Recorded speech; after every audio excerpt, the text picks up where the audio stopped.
So, in most cases, project management as a career or as a path is normally intentional. You might be asking, what do you mean by this? I've seen in my career, I've seen so many project managers becoming project managers because they intended to be project managers. However, there are also cases where someone becomes a project manager not because they wanted to be project managers.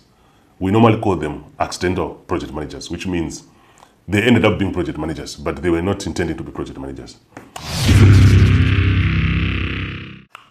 So, in this section, we are going to cover education. Education is the second stage that you normally follow when you've decided to become a project manager. So the first one, what we have discussed, remember, it was research. So after every research, what normally follow is education. So there are three ways to educate yourself if you want to become a successful project manager. The first one is where you get your formal education. Okay, we are going to cover these three one by one. Then the second one is when you have your self-paced education process. And then the third one is the practical education. So let's go through them one by one.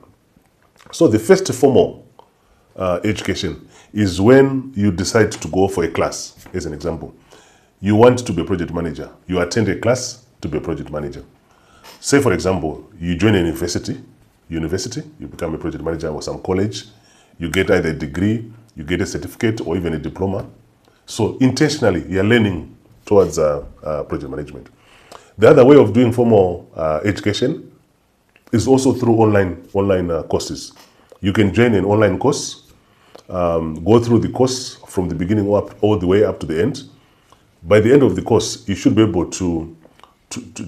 you should have gained a lot of knowledge in terms of project management. That is also another formal way of getting yourself educated through the journey to becoming a project manager. You can also even attend some professional diplomas that you need to learn. You can also even read some books, and then you write some exams, you get certified. So education is very, very important. Why is it very important? Let me tell you from my experience.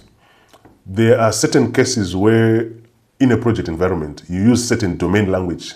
Say, for example, if you say, or you ask the question, are we going to use Agile or traditional approach in this project? People will definitely know that you know about Agile. You also know about a traditional predictive waterfall approach. Then you can also be requested by senior management to provide a status report. So from a project management point of view, a status report is something that you're going to use to update so many stakeholders. Even the word stakeholders, people would want to understand what is a stakeholder. In most cases, a stakeholder, or by definition, a stakeholder is any individual or a group of individuals or organization that is affected, or that is affected positively or negatively by the project, or that are also perceived to be affected by the project. If you want to understand more about stakeholder management, I've created a video specifically on how to manage stakeholders in a project environment. You can watch it on my channel. I'll also leave a link in the description below. So domain knowledge is very, very important. And that is the reason why you have to educate yourself. If someone says, I need the critical path, or what is the critical path of your project? Critical path is just the longest path in a project where the activities cannot be delayed. Okay, if you delay the activities, you're going to delay the whole project. Someone is going to ask you, what is the end value from a project?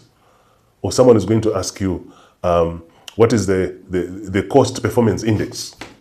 You see, so domain language is also very important. So how do you get that? You get it through some education, whether formal or even practical knowledge or even self-paced.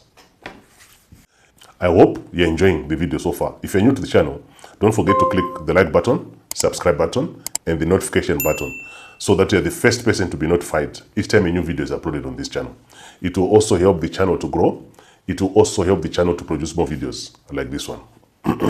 So the next one, in terms of educating yourself, is what is called self-directing learning or self-paced learning. What do we mean by this?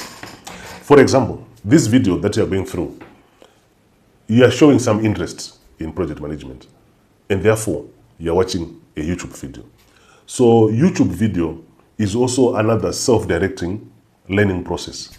You go through some videos, you learn a lot of things, you take notes, and then later on you practice what you have seen from the videos. So you can also go through some YouTube videos.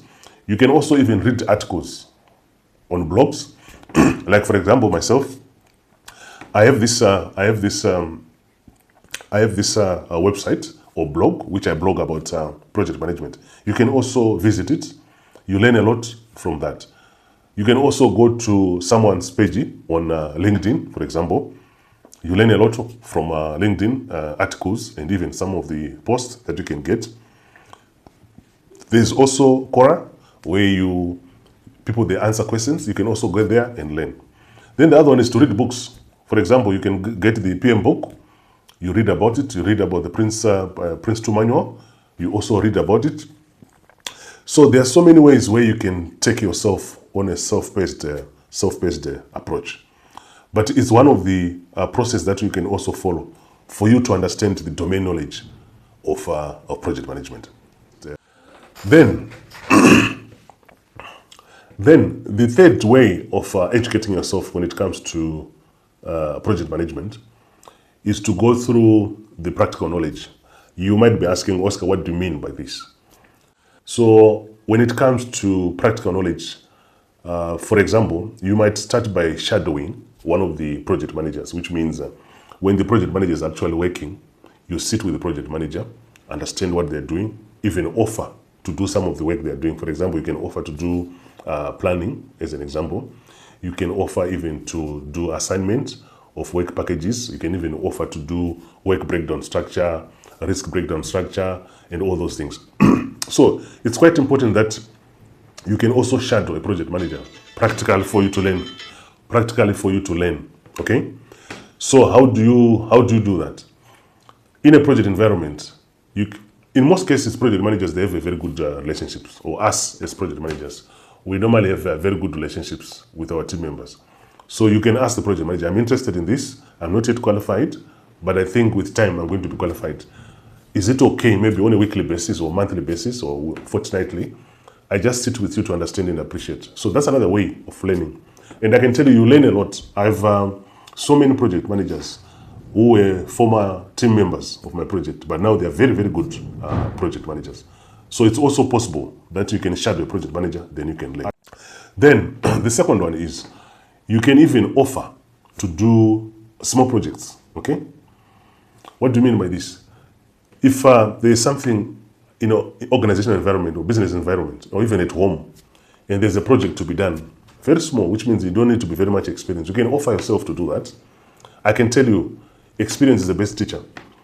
Once you offer yourself to do those small projects, by the time you finish or you come out of that project, you're going to be a totally different person altogether, I can tell you. So you experience the project environment, you experience the project pressures, you experience the reporting process, you experience the planning approaches, you experience how to manage scope, how to manage procurement, and so on and so forth. So another way of trying to educate yourself is to try to offer yourself to do small projects in an organization or in a business.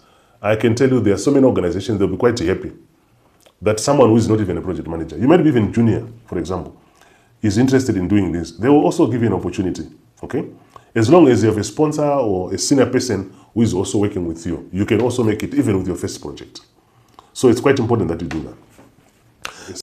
Then the other way of doing it practically is also to join some project management community, okay? In those communities, you'll find there are small projects coming in, or there are projects which are going to be done as a team. You can also join them, and you can also work with them. If you want me to create additional videos based on what we have discussed in this video, or maybe there's a concept or idea that is not clear to you, and you need more information about it, you can reach out to me, or you can let me know in the comment section below. Thank you for watching.